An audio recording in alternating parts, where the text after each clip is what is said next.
नमस्कार मैत्रिणींनो. हा मी आज कापलेला आहे लक्ष्मी आईला आखाडातला कोंबडा.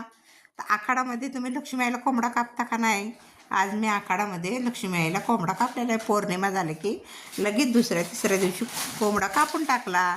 अजून मला मसोबाला कोंबडा कापायचा आहे, पण हा लक्ष्मी आईला कोंबडा कापलेला आहे. मी दाखवतो तुम्हाला त्याची काळा रस्सा करणार आहे मी रेसिपी.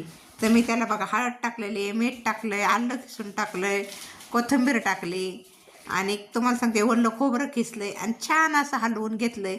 आणि आता तिकडं पलीकडं मी पाणी गरम करायला ठेवलं आहे. आता कुकर ठेवला, नंतर कांदे 2 कांदे मी तेल टाकून चांगले लाल करून घेणार आहे. नंतर ते कांदे चांगले लाल झाले की मग त्याच्यामध्ये मटण टाकणार वाफलायला.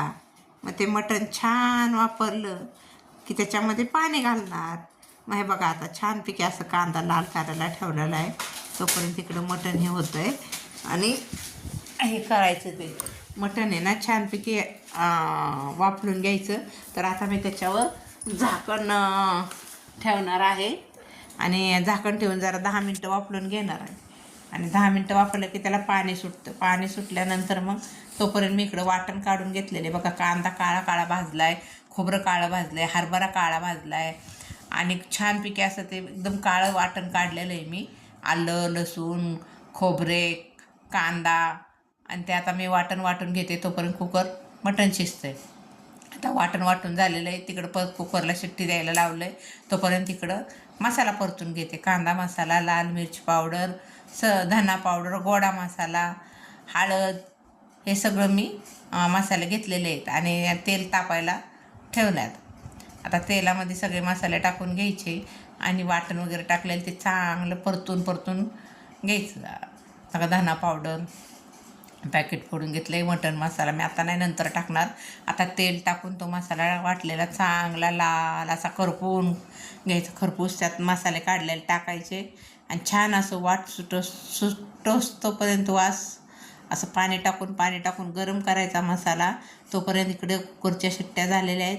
आता कुकर गार होईल तोपर्यंत आपला मसाला छान परतून होईल. तर कुकर गार होतो मसाला छान परतून होतो. तोपर्यंत आता मटण मसाला मी वरून टाकत असते.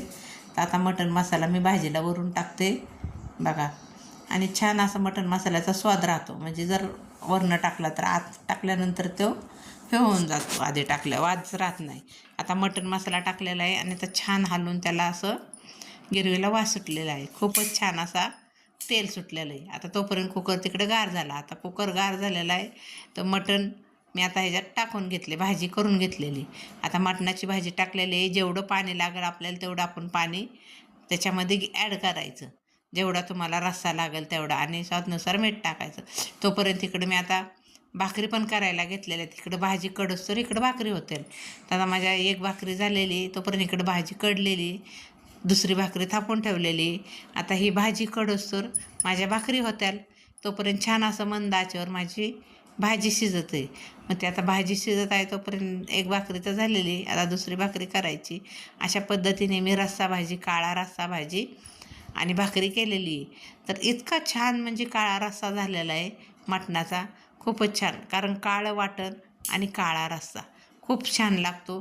खूप दिवसानंतर मटणाचा काळा रस्सा मी केलेला आहे बघा. संपूर्ण असं त्याचा कलरच काळा आलेला आहे का तर त्याला मी कांदा काळा घातलेला आहे. आणि हा असा छान प्रकारे रस्सा भाजी कोंबड्याची माझी झालेली आहे. तर आता कोंबडा कापलेला आहे लक्ष्मी आईला.